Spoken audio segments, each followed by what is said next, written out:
Птицы – это прекрасные создания природы. Недаром в странах про птиц слагают много песен, сказок, легенд. Ребята, вы знаете сказки про птиц? Да. А какие сказки вы знаете? Гуси-лебеди. Гуси-лебеди. Лиса и журавль. Лиса и журавль. Гадкий утенок. Гадкий утенок. Курочка-ряба.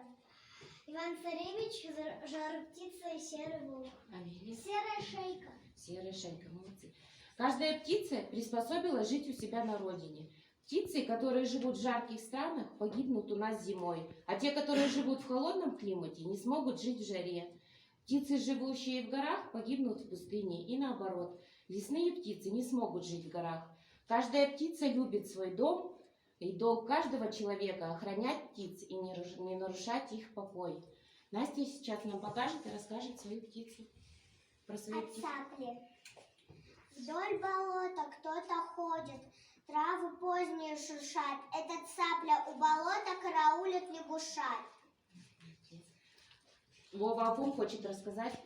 Я хочу рассказать о попугае. Попугай имеет яркое, красивое оперение, маленький загнутый клюв, с помощью которого он быстро разгрызает зерна. Марк расскажет нам о своей птице.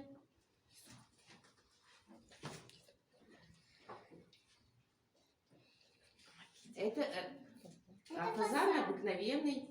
Фазан обыкновенно живет в чаще тропического леса и желтых кустарников. Держится возле воды. Нет очень красивую кашку. Села коисину квашку. И длинный хвост. Молодец, Марк. Рита расскажет нам о чайке. Чайки населяют побережье всех морей. В поисках пищи они долго кружат над морем. Настя расскажет нам о своей красивой птичке. Покажи. Это павлин.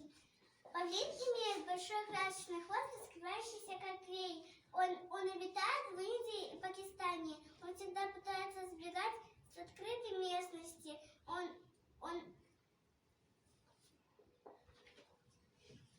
селится в джунглях и тропических лесах. Молодец, Настена. Настя у нас расскажет и покажет о своей птице. Павлин – это морские птицы, которые не умеют летать. Большую часть времени проводят в море. На них откладывается гнездо, сделанное из камушков, прямо на голую землю или лед. Пингвины хорошие пловцы, ныряльщики. Их узкие крылья опознают рой плавников, а лапы хвост роли руля. Амелия расскажет о своей птице. Страус. Страус – это самая большая птица. Она не умеет летать, но зато у нее сильные ноги. Страус питается травой, листьями, плодами и семенами. В отличие от других птиц, у страуса 2 пальца, а у всех по 4. А сейчас нашим гостям загадает загадку Настя. Птица медленно плывет, словно белый пароход, горделиво и красиво, терпеливо и пугливо. Лебедь. Правильно, Настя? И Рита загадает загадку. Любит прыгать и летать, хлеб из зернышки клювать. Вместо «здравствуйте» привык, говорит всем чик-чирик. Воробей. Правильно отгадали наши загадки. В заключение, не пугайте резвых птиц, пусть они их вокруг порхают. Крылья их при ярком свете, словно радуга сверкают. Вы послушайте их песни, что поют они на воле.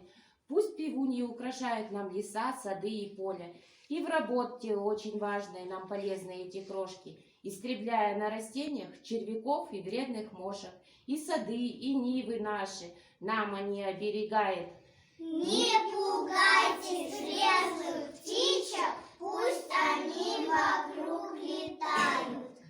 Можете ознакомиться с нашей выставкой. Еще у нас на выставке представлена методическая художественная литература, дидактические игры, лотбуки. После окончания РМО можете познакомиться.